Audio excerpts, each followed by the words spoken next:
What is going on, ladies and gentlemen? Welcome to Galactic News Center, where we talk anything and everything Star Wars. Today's video is the video review of the most recent Star Wars Rebels episode, Princess on Lothal.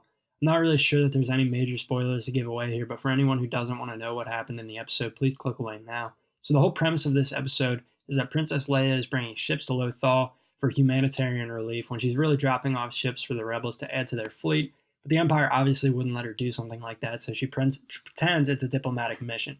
Now, interestingly enough, Leia mentioned that Alderaan was in the Galactic Senate, which is something that I was previously unaware of.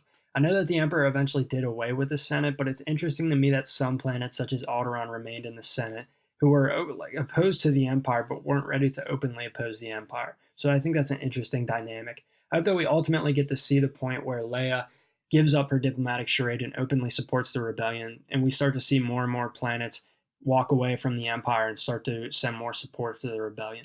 Now, the other side of this episode is Kanan and Ezra helping the princess get the ships off of Lothal without the Empire knowing that Leia is a part of the mission.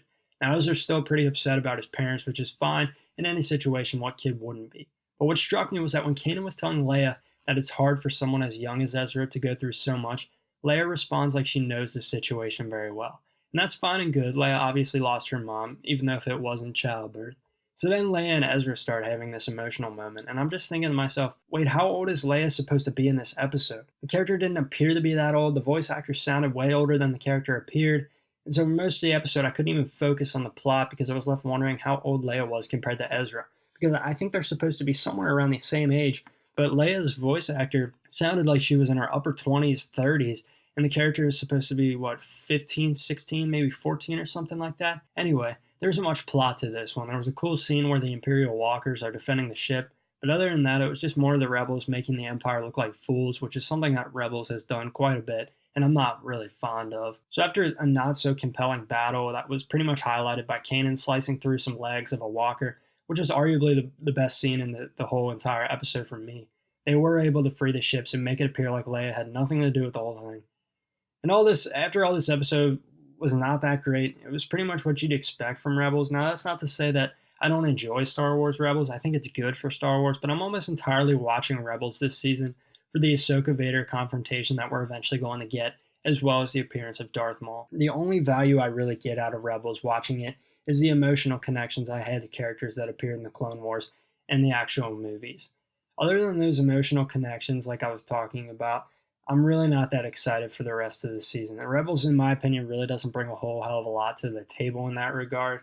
That series, it just, every time I watch Rebels, it makes me miss the Clone Wars so much. That series was so good. It had everything that a Star Wars fan wanted, and it was dark, which is something that I think Rebels isn't known for, and arguably it should be the darkest time in the galaxy. Rebels is taking place in a time when the galaxy is at its darkest point, and to have a tone that the Clone Wars did would make it so much more incredible. But I understand it's Disney XD. It's not the Clone Wars. It's a different show. It's a different message. It's a different age group that it's meant for. So that's fine. But the Clone Wars didn't run from the cruelty of war, and that's something that I think that Star Wars Rebels may be missing. Is that you feel pain when their characters died. You feel the battles were intense. In Rebels, you really don't feel like any of the battles are going to end in a gruesome fashion. You don't really feel any of the characters are going to die, and even when they do die, it probably won't hit home unless it's a character that you are emotionally attached to in the Clone Wars series. I miss the Clone Wars so much, and I really don't think Rebels will ever be able to replace that for me. I don't know. That's just my opinion. Let me know what you guys think. Do you like the episode or did you not? Subscribe for more Star Wars content, and as always, join me, and together we will rule the galaxy.